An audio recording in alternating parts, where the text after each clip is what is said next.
Hello, children. Today we are going to watch an educational video of English grammar. विद्यार्थी मित्रांनो, आज आपण इंग्रजी या विषयाचा व्याकरणाचा व्हिडिओ बघणार आहोत.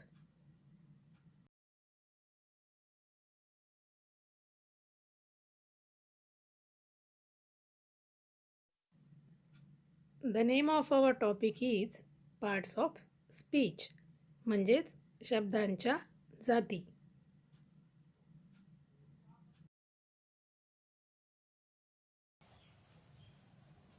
बघा मुलांनो, शब्दांच्या एकूण 8 जाती आहेत. There are 8 parts of speeches.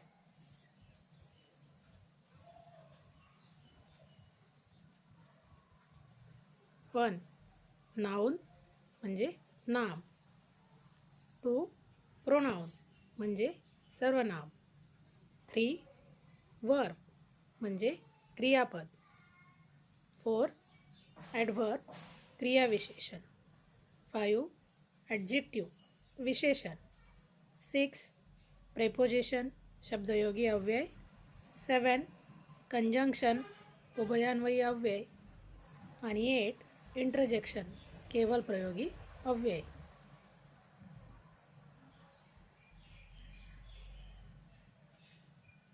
पहिला आहे नाउन म्हणजेच नाम. Noun is a name of thing, person और place.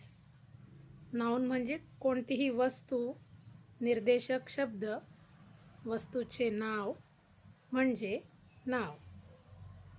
For example,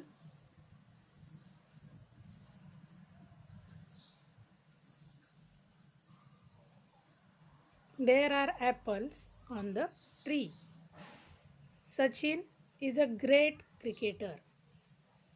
Varanasi is on the Ganga. लाल अक्षरातील शब्द ही नामे आहेत. ॲपल्स, सचिन. या नामाचे 5 उपप्रकार आहेत. पहिला आहे कॉमन नाउन सामान्य नाम. सेकंड प्रॉपर नाउन विशेष नाम. Abstract noun collective noun and material noun द्रव तथा पदार्थवाचक नाम.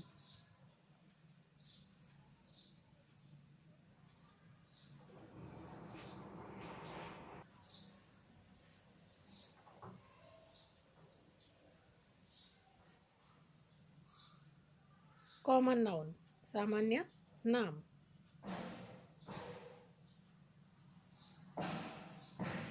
A common noun is a name which is given in common to every person, place or thing of the same class or kind. सर्वसाधारणपणे एकाच वर्गातील किंवा प्रकारची प्रत्येक वस्तू ज्या सामान्य नामाने ओळखली जाते ते नाव म्हणजे कॉमन नाउन होय.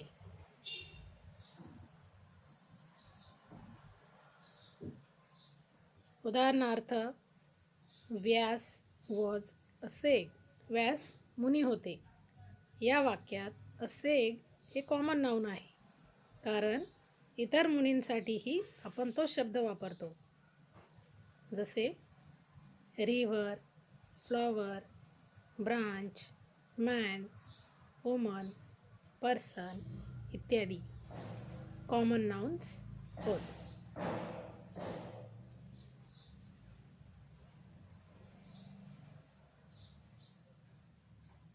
पुढचं आहे प्रॉपर नाउन विशेष नाम.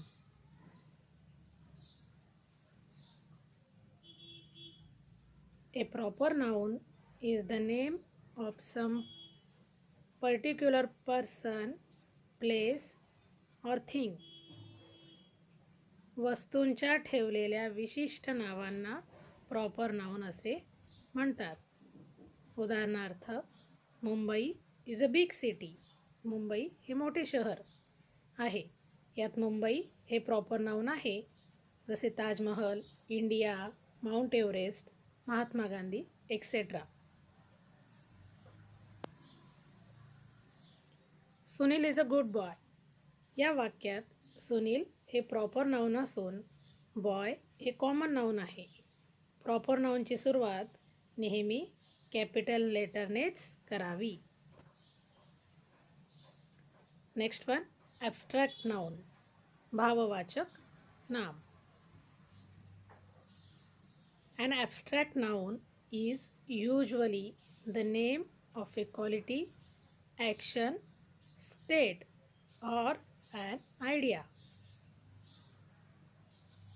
अमूर्त वस्तूंच्या निर्देशक शब्दांना ॲब्स्ट्रॅक्ट नाऊन असे म्हणतात.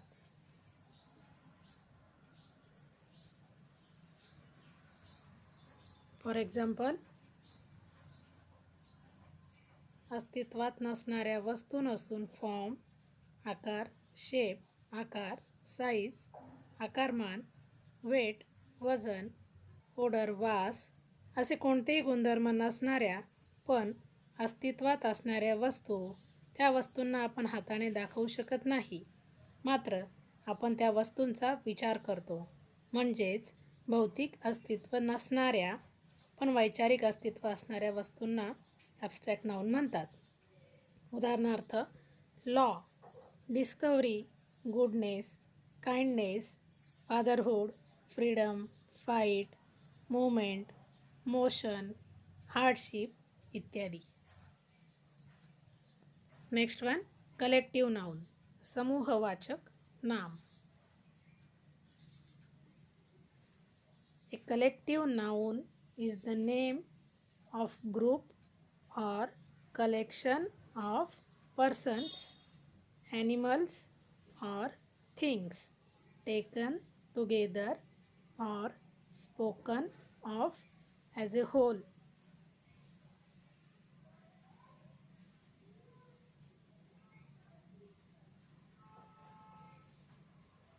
सजातीय वस्तू एकत्र आल्या की त्यास गट किंवा समूह म्हणतात. हे गट व्यक्ती, प्राणी, पक्षी, वस्तू यांचा एक गट असा बोध करून देणाऱ्या एकच शब्द असणाऱ्या नामास कलेक्टिव्ह नाऊन असे आपण म्हणतो. उदाहरणार्थ, fleet, flock, herd, bunch, bundle, gathering, गँग, लायब्ररी, स्वाम, नर्सरी, स्ट्रिंग इत्यादी.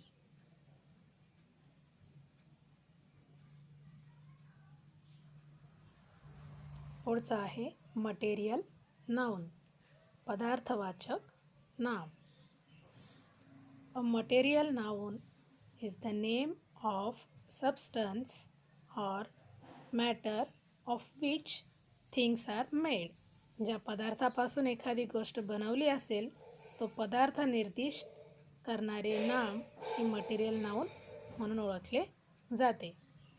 उदाहरणार्थ, the shawl was woven of fur, the steps were built of granite, the necklace was made of gold. वरील वाक्यातील फर, ग्रॅनाइट, गोल्ड ही material nouns आहेत.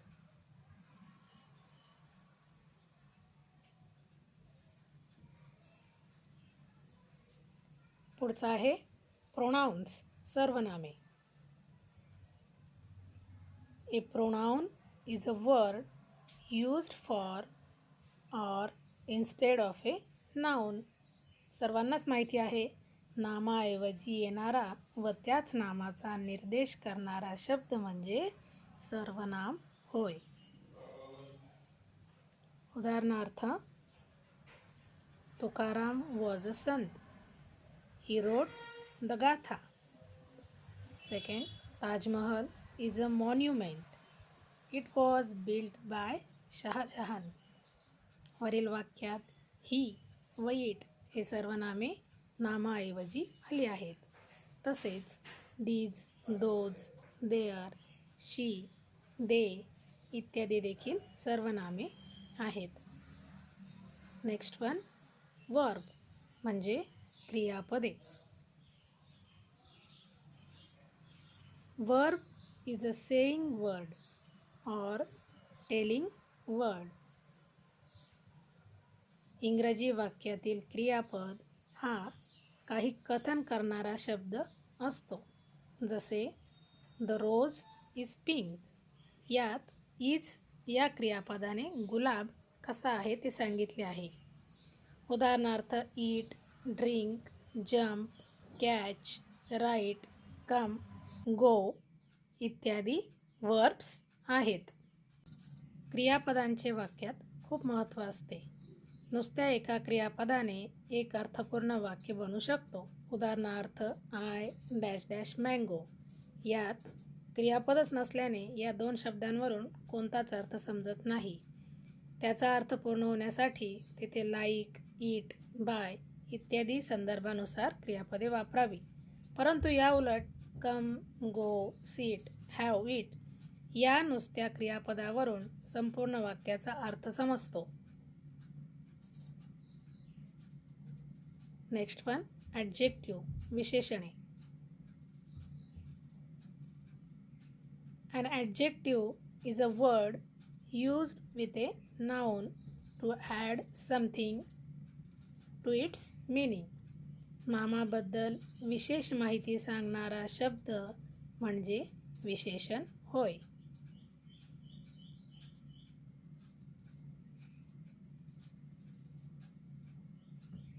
उदाहरणार्थ I like blue clothes.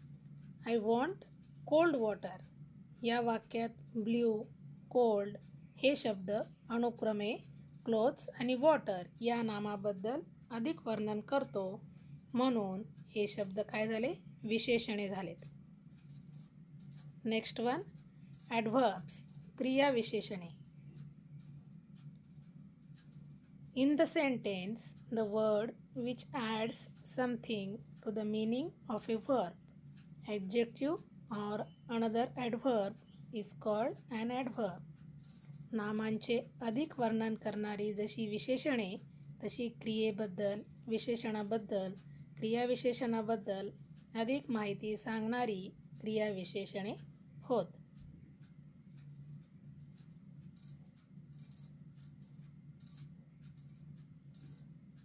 उदाहरणार्थ answer the question quickly. He is a very intelligent student. He kept his things very neatly. वरील वाक्यात quickly, very neatly ही क्रियाविशेषणे होत.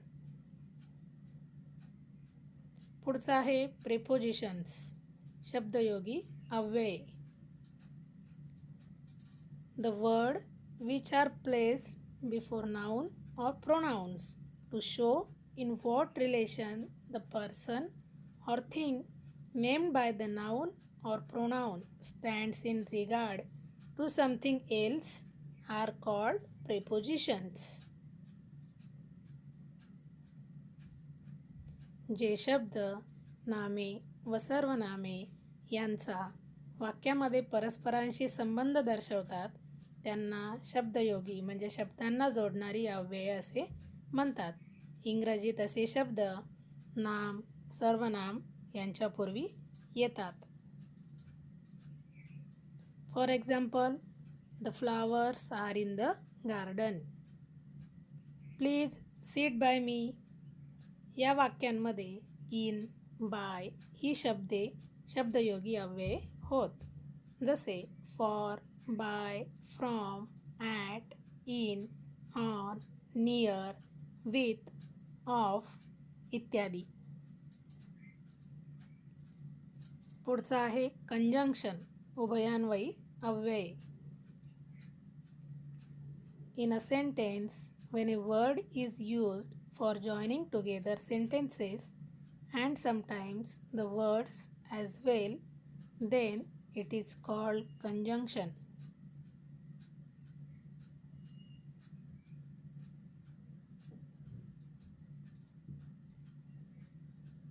जेव्हा वाक्यातील एखादा शब्द 2 वाक्ये जोडण्यासाठी किंवा काही वेळा 2 शब्द जोडण्यासाठी वापरला जातो त्या शब्दाला उभयान्वयी अव्यये असे म्हणतात.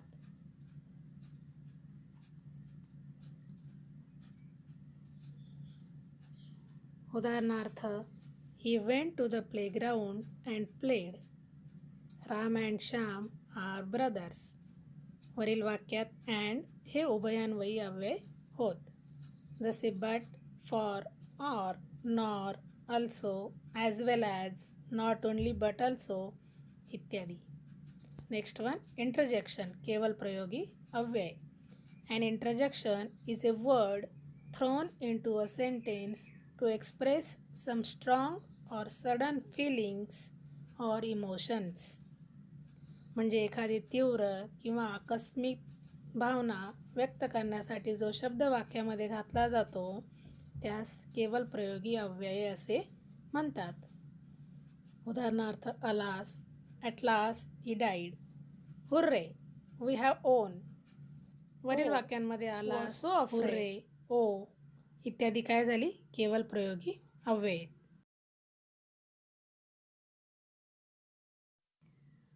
तर मुलांनो, या सर्व पार्ट्स ऑफ स्पीच विषयी आपण आता एक व्हिडिओ बघणार आहोत.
Today's homework.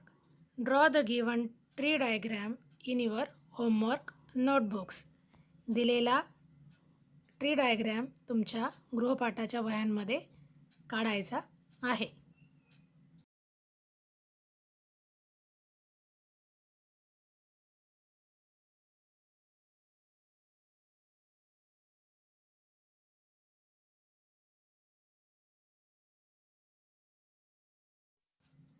हा ट्री डायग्राम तुम्हाला तुमच्या गृहपाठाच्या वह्यांमध्ये काढायचा आहे.